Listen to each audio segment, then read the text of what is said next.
الرحمن نے کتاب العدہ میں اٹھایا اور اس کا جواب دیا، اور یہی شیخ سوال توسی جو ہے الرحمن. وہ جی شیخ توسی الرحمن نے کتاب العدہ میں اٹھایا، اور یہی سوال جو ہے وہ شریف مرتضیٰ سید مرتضیٰ عالم الہدیٰ نے جو ہے وہ اس سوال کو اٹھایا اور اس سوال کا کیا جواب دیا، جو شیخ طوسی سے بھی کیا پہلے زمانے کے ذریعہ الی اصول الشریعہ علم الہدیٰ شریف مرتضیٰ علی بن حسین الموسوی علم الہدیٰ ہیں۔ ان کا جو متوفع ہے وہ 436 ہجری، یعنی کہ تقریباً آپ کہہ لیں کہ 1000 سال پہلے۔ ان کی جو ہے وہ دوسری جلد ہے، اور دوسری جلد میں انہوں نے جب تقلید کی جو ہے وہ گفتگو شروع کی، صفحہ نمبر جو ہے وہ 796 کے اوپر ہے یہ نسخے کے مطابق جو صفحہ بنتا ہے، اور پی ٹی ایف کا جو صفحہ آپ دیکھ رہے ہیں 382 نمبر کا، یہاں جو ہے وہ اس اعتراض کو انہوں نے اٹھایا کہ وہ ربما قالو، اور بعض کا جو ہے وہ لوگ یہ کہتے ہیں، ٹھیک ہے۔ اب وہ لوگ کیا کہتے ہیں؟ وہ لوگ یہ کہتے ہیں کہ لو جاز ان یقلدہ فی الفروع جاز مثل ذلک فی الاصول، وہ کہتے ہیں کہ اگر یہ کام جائز ہے کہ فروع میں ان کی تقلید کی جائے تو اس طرح کا پھر جو ہے وہ تقلید کرنا اصول میں بھی جائز ہو جائے گا۔ اور بلکہ سید مرتضیٰ فرماتے ہیں کہ وہ اقوی من ذالک یقول، اس سے وہ بڑھ کے ایک جو ہے وہ بڑی مضبوط بات کرتے ہیں۔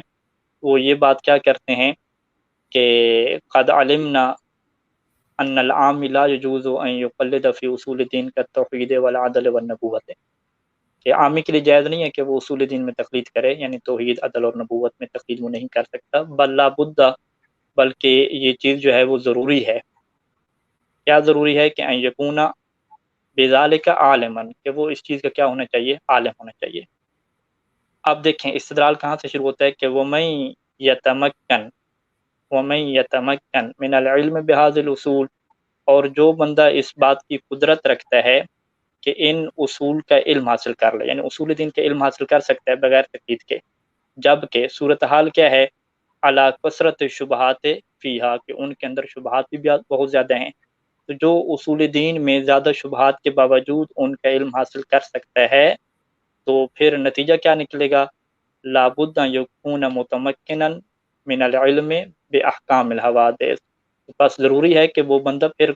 علم حاصل کرنے کے اوپر قدرت رکھتا ہو احکام حوادث، جو اسے احکام پیش آ رہے ہیں، جو نئے اسے احکام پیش آ رہے ہیں حوادث کے، ان کا علم بھی حاصل کرنے کے لیے کیا ہے؟ اس کے لیے قدرت پھر ممکن ہوگی۔ وَإِذَا تَمَكَّنَ مِنَ الْعِلْمِ بِذَلِكَ، اور جب اس کے لیے ممکن ہو گیا کہ جی علم حاصل کر سکتا ہے، جو بندہ علم حاصل کر سکتا ہے، تو پھر لم یجوز لہ تقلید، اس کے لیے کیا تقلید جائز نہیں ہوگی۔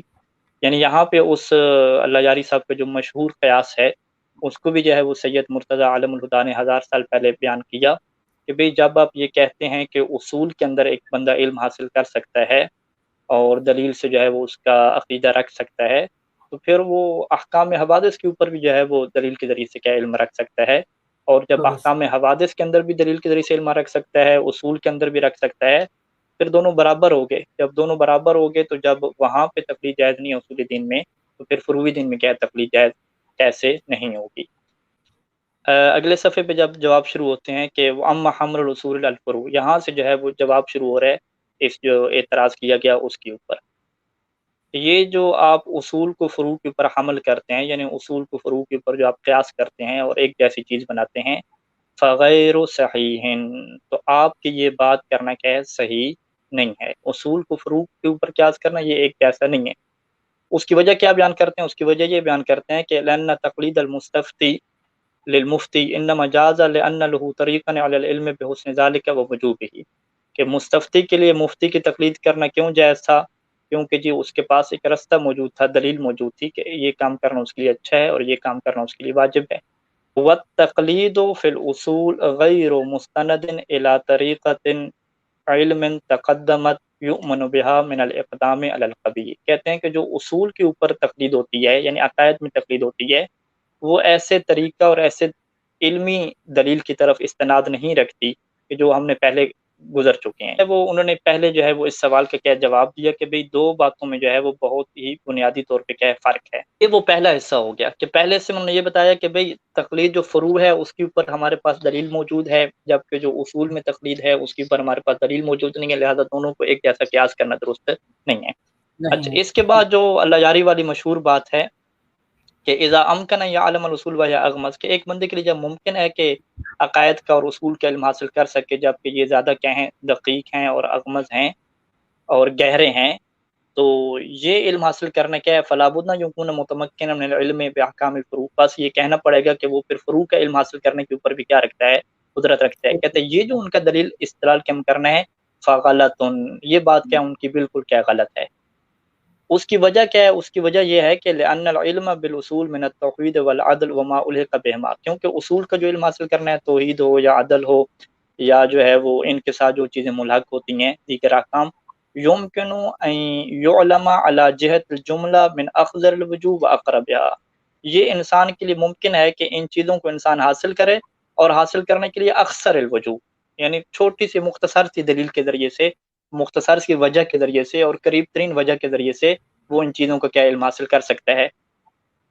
اچھا، پھر انہوں نے کہا کہ پھر جو متکلم حضرات ہوتے ہیں، انہوں نے کیوں لمبی لمبی دلیلیں لکھی؟ کہتے ہیں انہوں نے جو متکلمین حضرات نے یہاں پہ لمبے لمبے دلائل لکھے ہیں نا، وہ للتفریع والتدقیق، وہ مزید انہوں نے فریاد کھولی اور مزید دقت کی، تو اس وجہ سے کیا وہ لمبے کیا چلے گئے، وگرنہ یہ چیزیں ایسی ہیں کہ مختصر دلائل کے ذریعے سے اور قریبی ترین دلائل کے ذریعے سے آپ کیا ہے اس کا علم حاصل کر سکتے ہیں، اس میں کیا کوئی مشکل نہیں ہے۔ وحوادث الشرع، جبکہ جو شریعت کے احکام ہیں، ٹھیک ہے، شریعت کے احکام تو ایسے ہیں کہ لا تنحصر ولا تنضبط، کہ وہ تو منحصر ہی نہیں ہے، وہ تو کیا ہے ایک آپ کہہ سکتے ہیں کہ محدود احکام ہی نہیں ہے، وہ تو اتنے زیادہ ہیں کہ لا یکفی فی العلم بالجملہ، کہ ان میں آپ تمام کا علم حاصل کیا ہے بالجملہ کر ہی نہیں سکتے، بلکہ ولا بد فی کل مسئلہ منہا، بلکہ اس میں سے ہر مسئلے میں آپ کو ضروری ہے کہ من علم یخصھا، کہ اس مسئلہ کے مطابق آپ الگ سے کیا علم حاصل کریں۔ فالعامی لا يجوز ان يتمكن من العلم بتفصیل احکام کل الحوادث التي حدث وستحدث، بس جو عام انسان ہوتا ہے اس کے لیے یہ چیز ممکن نہیں ہوتی کہ وہ ان تمام حوادث کا علم حاصل کرے کہ جو اسے پیش آ چکے ہیں، یا ستحدث جو اسے کیا ہے بعد میں پیش آئیں گے، یہ اس کے لیے کیا ممکن نہیں ہوتا۔ جبکہ من حیث یتمکن من العلم بالاصول علی طریقۃ الجملہ، جبکہ اس کے لیے جو ہے وہ اصول کا، عقائد کا جو ہے وہ علم حاصل کرنا اس کے لیے کیا ہوتا ہے، ممکن ہوتا ہے۔ تو لہٰذا یہ جو آپ قیاس کرتے ہیں کہ جی عقائد کا تو جو ہی آپ دلیل کے ذریعے سے علم حاصل کر سکتے ہیں، لیکن جو ہے وہ آپ کو جو مشکل پیش آتی ہے کہ آپ فروعی مسائل کا علم جب حاصل کرنے کی بات آتی ہے تو وہ آپ دلیل کے ذریعے سے علم حاصل نہیں کر سکتے، تو دو باتوں میں کیا بہت فرق ہے۔ یعنی جو عقائد کے مسائل ہیں وہ بڑے منحصر ہیں، شارٹ کٹ ہیں، اس میں اصول دین کی فقط بات آتی ہے۔ اصول دین مشہور نظریے کے مطابق 5 ہیں ہمارے نزدیک: توحید، عدل، نبوت، امامت اور قیامت۔ تو اس کی جو موٹی موٹی چیزیں ہیں اس میں ہم 2 اس میں کیٹیگری کر لیتے ہیں، یعنی یہ کلام میں شرح میں کہہ رہا ہوں کہ سید مرتضی عالم الہدیٰ کی تاکہ بات کی کیا ہے مزید شرح اور کلیئر کیا ہے آپ کے نزدیک واضح ہو جائے۔ وہ شرح کیا بنے گی کہ اصول دین کی جو ہے وہ اللہ کی توحید ہوگی ہی، اور نبوت عامہ ہوگی۔ نبوت عامہ یعنی اللہ کا ایک نمائندہ ہونا ضروری ہے، نمائندے کے بعد جو ہے وہ ایک امام ہونا کیا ضروری ہے، ہر امت میں ہر سسٹم میں چلنا چاہیے۔ اسی طریقے سے عدل ہونا ضروری ہے، اور انسان کی زندگی تو یہ ویسی کیا ہے عجیب و غریب قسم کی زندگی ہے، کسی کو عدل و انصاف نہیں ملتا، تو ایک دوسری زندگی کا ہونا بھی کیا ضروری ہے۔ تو یہ ایسی موٹی موٹی چیزیں ہیں کہ جس کو انسان مختصر دلیل کے ذریعے سے، غور و فکر کے ذریعے سے، عقل کے ذریعے سے انسان کیا حاصل کر لیتا ہے۔ تو یہ کیا ہے بہت سارے یعنی احکام کے حصہ آپ کا کیا ہو گیا، یعنی عقائد کا آپ کا کیا حصہ ہو گیا کہ جس میں آپ عقل کے ذریعے سے کیا ہے حاصل کر لیتے ہیں۔ باقی تفصیلات ہو گئی ہیں کہ بھئی یہ والا نبی ہے یا یہ والا نبی نہیں ہے، یعنی ہمارے ایک تو ہم نے کہا کہ یہ اللہ کا نمائندہ اور رسول اور میسنجر ہونا چاہیے، یہ عقل نے کہہ دیا۔ اب یہ جو بندہ ہے محمد بن عبداللہ صلوات اللہ علیہ، کیا یہ جو بندہ ہے یہ اللہ کا نبی ہے یا نبی نہیں ہے؟ اس کے لیے ظاہری بات ہے آپ کو جو ہے وہ تاریخ کی طرف جانا پڑتا ہے اور روایات کی طرف جانا پڑتا ہے، تو اس میں بھی روایات کیا ہے اختلاف نہیں ہے۔ آپ کہیں کہ بہت زیادہ روایات ہیں کہ شیخ زدوق کا اس میں کچھ اور فتویٰ بن گیا، شیخ توسی الرحمہ کا اور فتویٰ بن گیا، کچھ کہہ رہے ہیں کہ یہ اللہ کا نبی ہے، کچھ کہہ رہے ہیں یہ اللہ کا نبی نہیں، ایسا نہیں ہے۔ اس میں بھی چیزیں متواتر ہیں اور بالکل کلیئر ہیں، سب لوگ کہتے ہیں کہ بھی یہی کیا نبی ہیں، کوئی اور کیا ہے نبی نہیں ہے۔ تو یہ متواتر چیزیں۔ اسی طریقے سے امامت کا نظریہ کلی طور پہ تو عقلی ہے، کوئی امام ہونا چاہیے، لیکن وہ امام کی نص قائم کرنا کہ یہ والا امام ہے یہ والا امام نہیں ہے، تو یہ بھی چیزیں کیا متواتر ہیں۔ یعنی ہمارے نزدیک جو ہے وہ نصوص کا کیا ہے تواتر کا دعویٰ موجود ہے کہ اہل بیت علیہ السلام کی جو امامت ہے، ان کی جو منصوص من اللہ ہونا ہے، اس کے اوپر نصوص کیا متواتر طور پہ وارد ہوئی ہیں۔ تو جب ایک چیز متواتر ہے جس میں اختلاف نہیں ہے تو عوام کیا اسے سمجھ سکتی ہے۔ عوام کے لیے مشکل کہاں پہ پیدا ہوتی ہے کہ جب وہ فرعی احکام میں آتی ہے کہ جس کی چیزیں بہت زیادہ ہیں اور کوئی اس میں تواتر وغیرہ نہیں ہے، خود ان میں محدثین کا اپنا اختلاف ہے۔ شیخ طوسی علیہ رحمہ مثال کے طور پہ وضو میں کچھ اور نظریہ اپنا رہے ہیں کہ دوسری دفعہ دھونا مستحب ہے، شیخ صدوق علیہ رحمہ دوسری دفعہ دھونے کو ناجائز اور حرام کہہ رہے ہیں روایات کے اختلاف کی وجہ سے، جبکہ عقائد میں کیا آپ کو اس طریقے سے چیز نہیں ملتی۔ یعنی سید مرتضی عالم الہدیٰ نے 1000 سال پہلے جو اس اشکال کا یہ جواب دیا، انہوں نے کہا کہ یہ دو چیزیں بالکل الگ ہیں، دونوں کے ایک دوسرے کے قیاس کرنا بنتا ہی نہیں ہے۔ ہاں جی، شیخ طوسی علیہ رحمہ کی کتاب کی طرف ہم آ جائیں۔ یہ کتاب جو ہے وہ ہماری اسکرین کے اوپر سامنے آ رہی ہے، العدہ فی اصول الفقہ۔ جی یہ جو ہے وہ سید مرتضی شریف مرتضی عالم الہدیٰ کے بعد کے ہیں، تو یہ 460 ہجری میں ان کے متوفع ہے۔ تو یہ دوسری جلد ہے ہمارے سامنے۔ جب وہ تقلید کی جو ہے وہ بحث چھیڑی شیخ طوسی علیہ رحمہ نے کہ جو ہے وہ تقلید کرنا کیا ہے، ضروری ہے، اور اہل بیت کے زمانے سے جو ہے وہ اس چیز کے اوپر ہمارے پاس اجماع چلتا آ رہا ہے اور اتفاق چلتا آ رہا ہے کہ مفتی ہوتے تھے، مستفتی ہوتے تھے، باقاعدہ کیا فتویٰ دیا جاتا تھا۔ تو وہاں پہ جو ہے وہ انہوں نے اسی اعتراض کو کیا اٹھایا ہے، جس اعتراض کو اللہ یاری صاحب اٹھاتے ہیں اسی اعتراض کو انہوں نے اٹھایا اور اسی کا کیا دیا، جواب بھی دیا۔ ٹھیک ہے جی، یہ صفحہ نمبر جو ہے وہ بنے گا ہمارے پاس دوسری جلد آلودہ کی، اور دوسری جلد میں صفحہ نمبر 730۔ 730 ٹھیک۔ جی 730 میں، کہ جب انہوں نے تقلید کے اوپر یہ استدلال اپنا پیش کر دیا کہ جی اہل بیت کے زمانے سے یہ جو ہے وہ اختلاف چلتا آ رہا ہے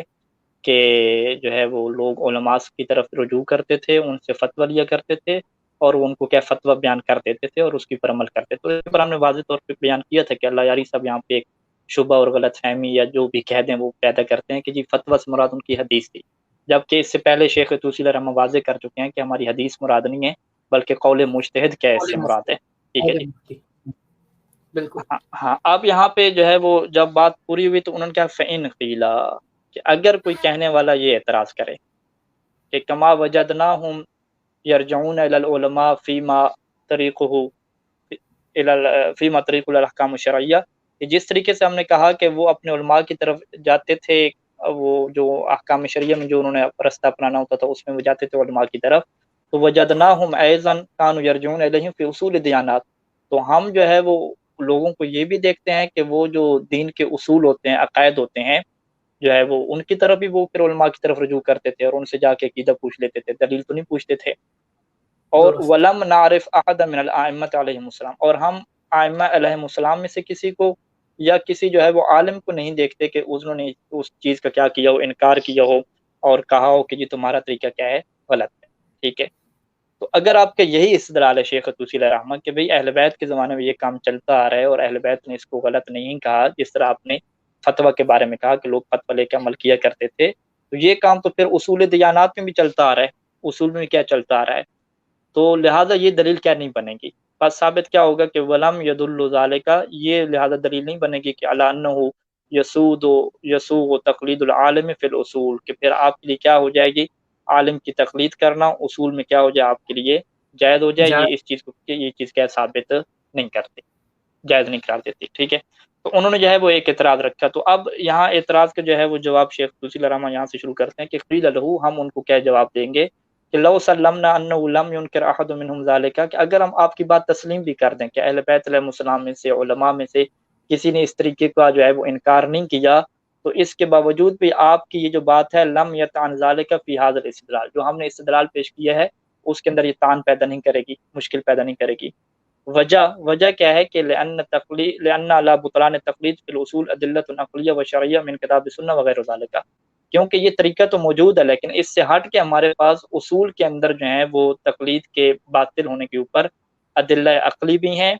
اور ادلہ کیا شرعی بھی ہیں، کتاب اور سنت سے وہ بھی کیا موجود ہیں، اس کے علاوہ بھی موجود ہیں۔ تو لہٰذا جو ہے وہ ہم کہیں گے جو دونوں کام چلتے آئے ہیں، لیکن فروع دین میں جو ہے وہ اہل بیت نے نہیں روکا تقلید سے، لیکن جب اصول دین کی بات آئی تو وہاں کیا ہے تقلید سے کیا ہے روک دیا۔ تو لہٰذا ہم یہ کہہ سکتے ہیں، ہم کہہ سکتے ہیں کہ وہاں پہ ہمارے پاس تقلید کے بطلان کے اوپر یعنی اصول دین میں تقلید کے بطلان کے اوپر ہمارے پاس دلیل موجود ہے، جبکہ فروع دین میں کیا ہے دلیل کیا ہے موجود نہیں ہے، وذالک کافٍ فی النکیر۔ اس کے بعد جو اہم جواب ہے وہ ایزن سے کیا شروع ہوتا ہے کہ یہ پہلا جواب تو ہم یہ آپ کو دے سکتے ہیں، دوسرا جو ہم آپ کو کیا دیں گے کہ فإن المقلد فی الاصول یقدم علی ما لا یأمن ان یکون جہلا، کہ اصول میں جو مقلد ہوتا ہے وہ ایسی چیز کا اقدام کر رہا ہوتا ہے کہ جس کے اوپر انسان کا خود جاہل رہنا کیا ہے، یہ ممکن یہ امن کا سبب نہیں بنتا کہ انسان کیا ہے ایک اطمینان کی کیفیت پہ آ جائے۔ اس کی وجہ کیا ہے کہ لأن طریقہ ذالک الاعتقاد، اصول میں آپ کی جو اصل کام چلتا ہے وہ عقیدے کا چلتا ہے کہ آپ نے یقین رکھنا ہوتا ہے۔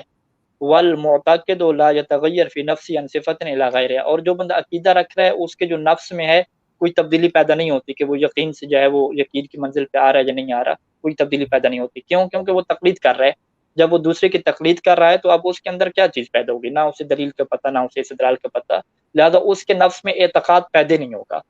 تو لہٰذا شیخ طوسی علیہ رحمۃ فرمائے کہ بڑا فرق ہے کہ آپ عقیدے میں اور اصول دین میں آپ کو عقیدہ رکھنا ہوتا ہے، دل میں یقین اور اطمینان کی کیفیت بنانی ہوتی ہے، اطمینان کی کیفیت بنانی ہوتی ہے، اور جب آپ تقلید کسی کی کریں گے تو یہ کیفیت آپ کے اندر بنے گی بھی نہیں، ٹھیک ہے۔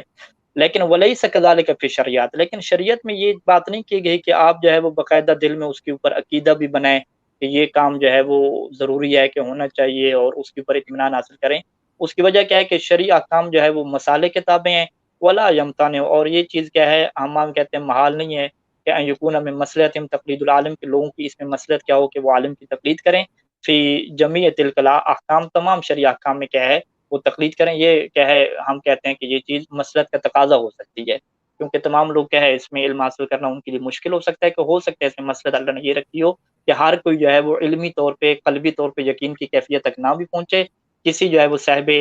تحقیق کے اوپر بھروسہ کر لے تو یہ بھی کام کیا چلے گا۔ لیکن وذالک، لیکن یہ بات کیا ہے وہ لا یتأتی فی اصول الدیانات، یہ جو ہے وہ عقائد میں یہ بات کیا نہیں چلے گی۔ عقائد میں آپ کو عقیدہ چاہیے ہوتا ہے، یقین چاہیے ہوتا ہے، جبکہ جو فرعی احکام ہے وہاں پہ یقین کی آپ کو ضرورت نہیں ہوتی، بس کوئی عادل بندہ آ جائے وہ آپ کو خبر دے دے، بتا دے، تو اس کے اوپر آپ کیا بھروسہ کر سکتے ہیں، ٹھیک ہے۔ یہ انہوں نے دو فرق یہاں پہ بیان کیے۔ پھر اس کے بعد جو ہے وہ شیخ طوسی علیہ رحمہ اپنا نظریہ بیان کرتے ہیں کہ میرا نظریہ کیا ہے اور میں کیا سمجھتا ہوں کہ کیا اصول دین میں تقلید ہونی چاہیے یا نہیں ہونی چاہیے۔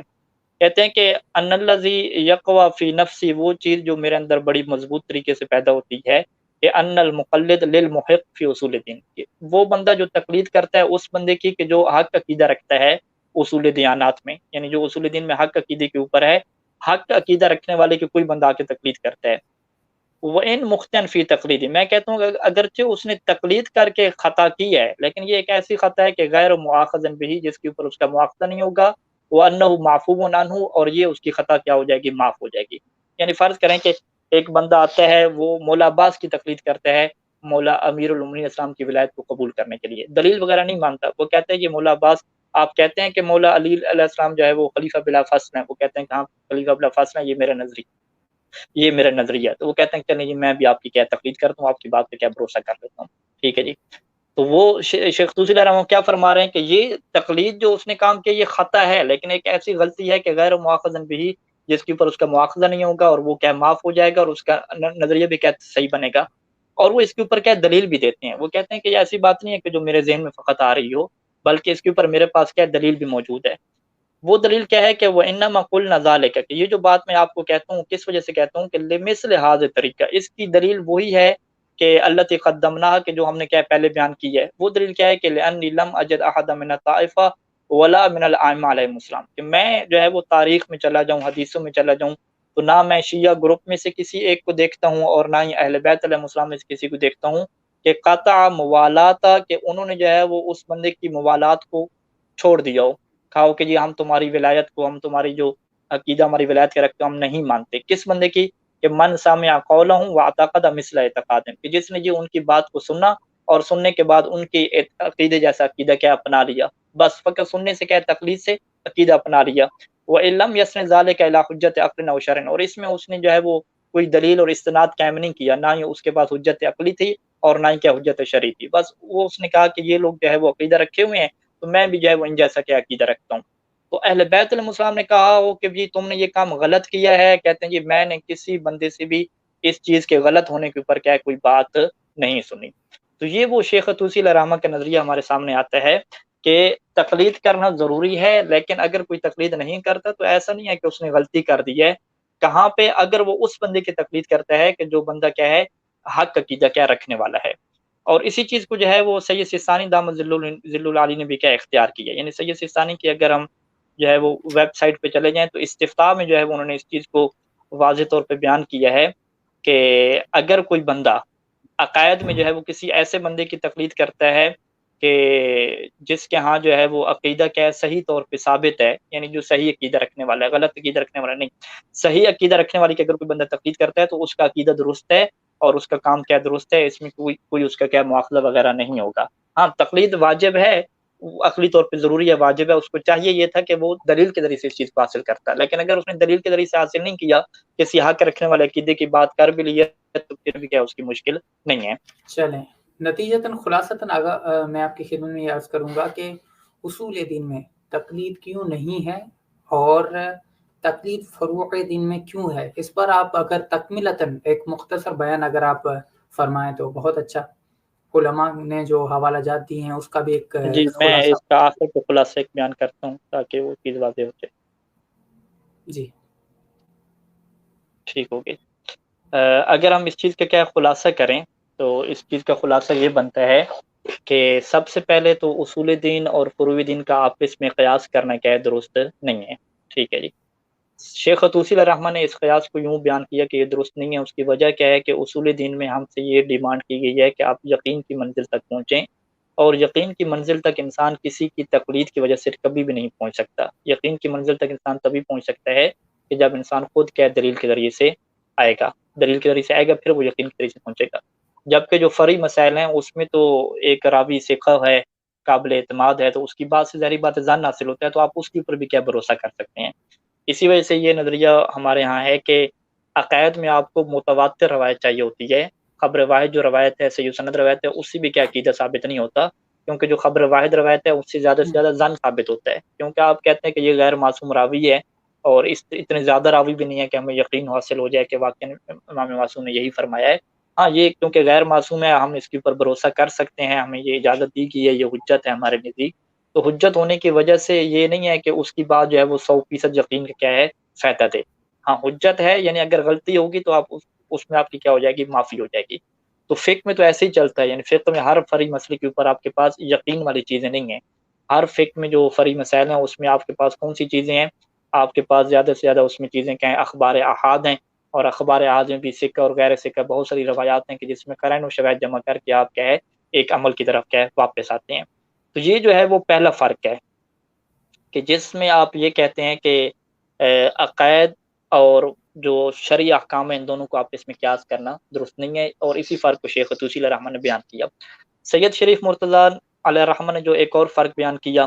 وہ یہ فرق بیان کیا کہ دونوں کے جو مسائل میں کیا بہت زیادہ فرق ہے۔ اصول دین کے مسائل چند ایک ہیں، ان کے دلائل بڑے مختصر ہیں جو ہر کوئی کیا حاصل کر سکتا ہے۔ اصول دین ہمارے پاس 5 ہیں، ٹھیک ہے، توحید ہوگی، عدل ہوگی، نبوت ہوگی، امامت ہوگی، قیامت ہوگی، یہ ان چیزوں کا آپ علم خود حاصل کر سکتے ہیں۔ ان میں سے جو بیشتر ہیں وہ عقلی ہیں، ٹھیک ہے، فقط جو ہے وہ یہ نبی ہے یا یہ نبی نہیں ہے، یہ امام ہے یا یہ امام نہیں ہے، اس میں آپ کدھر جانا ہے، روایات کی طرف جانا ہے، اور روایات میں اس میں کیا اختلاف موجود نہیں ہے۔ شیعہ مذہب کے اندر تواتر موجود ہے، جب تواتر موجود ہے تو اس میں آپ کو تقلید کرنے کی ضرورت بھی نہیں ہے۔ اور اسی کے اوپر ایان صاحب نے بھی سوال اٹھایا تھا کہ فقہ میں بھی ایسا ہو سکتا ہے، تو ہم نے ان کو فقہ میں سے اسی ثانی کی عبارت دکھائی کہ فقہ میں بھی اگر کسی چیز کے اوپر تواتر آ جائے، کسی چیز کے اوپر علماء کا اتفاق آ جائے تو وہاں پر بھی فقہ میں بھی کیا تقلید نہیں ہوتی۔ جب فقہ میں وہاں پر تقلید نہیں ہوتی تو اسی طریقے سے اصول دین میں جو چیزیں متواتر ہیں اس کے اوپر بھی کیا تقلید نہیں ہوگی۔ تو یہ وہ دو نکات ہیں کہ فقہی احکام بہت زیادہ ہیں، ان کے اوپر دلیل کی طرف جانا اور اس کو حاصل کرنا، اس میں ایک تخصص کی ضرورت ہے، ایک عمر لگانے کی ضرورت ہے، جبکہ عقائد میں ایسا نہیں ہے، اس کے چند ایک محدود احکام ہیں جو مسلمان بننے کے لیے، شیعہ بننے کے لیے ضروری ہیں، اور وہ مختصر دلیل کے ذریعے سے آپ حاصل کر سکتے ہیں۔ تو یہ سید مرتضی عالم الہدیٰ نے کیا ہے ایک فرق دونوں چیزوں کا بتایا۔ تو ان دو فرقوں کے بعد اگر کوئی اصول دین کا فروعی دین کے اوپر قیاس کرتا ہے تو اس کو ہم کیا کہیں گے کہ یہ قیاس مع الفارق ہے، کہ دو مختلف چیزوں کو آپ اس میں قیاس کر رہے ہیں، اور قیاس مع الفارق کیا ہے، یقیناً باطل ہے، اور اس کی کیا ہے بہت زیادہ کیا ہے مذمت آئی ہے، ٹھیک ہے۔ یہ پہلے مرحلے پہ ہے کہ قیاس مع الفارق ہے۔ دوسرے مرحلے پہ جب ہم یہ سوال اٹھاتے ہیں کہ بھئی عقائد میں تقلید نہیں ہوتی تو اس کا مطلب کیا ہوتا ہے، تو شیخ طوسی علیہ الرحمہ نے اس چیز کو واضح کیا کہ اس کا مطلب یہ ہے کہ اگر کوئی عقائد میں تقلید کر رہا ہے تو وہ غلطی کر رہا ہے، غلطی کر رہا ہے، اور ایک ایسی غلطی ہے کہ جو غلطی اس کی معاف ہو جائے گی۔ لیکن اگر اس نے کسی حق عقیدہ رکھنے والے کی تقلید کر لی ہے، تو ایسا نہیں ہے کہ وہ بندہ مسلمان نہیں ہوگا. یعنی فرض کریں کہ کوئی بندہ مسلمان ہوتا ہے، اس کے پاس اللہ کے وجود کے اوپر دلائل نہیں ہے، ٹھیک ہے، اللہ کے توحید کے اوپر بھی دلائل نہیں ہے، وہ آپ کی تقلید میں کیا مسلمان ہو گیا، ٹھیک ہے، کیونکہ آپ ایک مومن تھے، ریسرچر تھے، اسکالر تھے. اس نے کہا کہ آپ کا کیا عقیدہ، آپ نے کہا کہ میں تو اللہ کو ایک مانتا ہوں. کہتے چلیں یہ میں آپ کی وجہ سے کیا ہے، میں بھی اللہ کو ایک مانتا ہوں.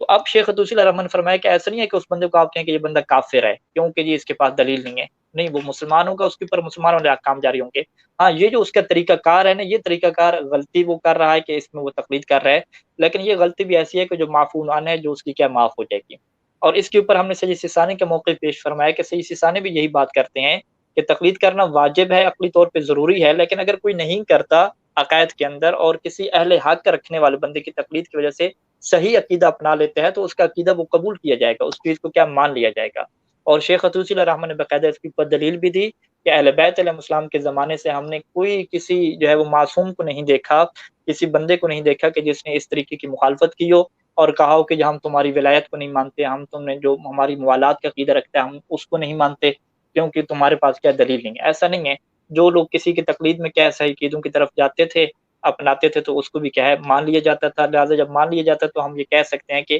تقلید کی وجہ سے اگر کوئی اصول دین میں تقلید کر رہا ہے تو اس کے عقیدوں کو بھی کیا مان لیا جائے گا. ہاں، وہ تھوڑی سی غلطی کر رہا ہے اور یہ غلطی بھی ایسی ہے کہ جو کیا معاف کر دی جائے گی.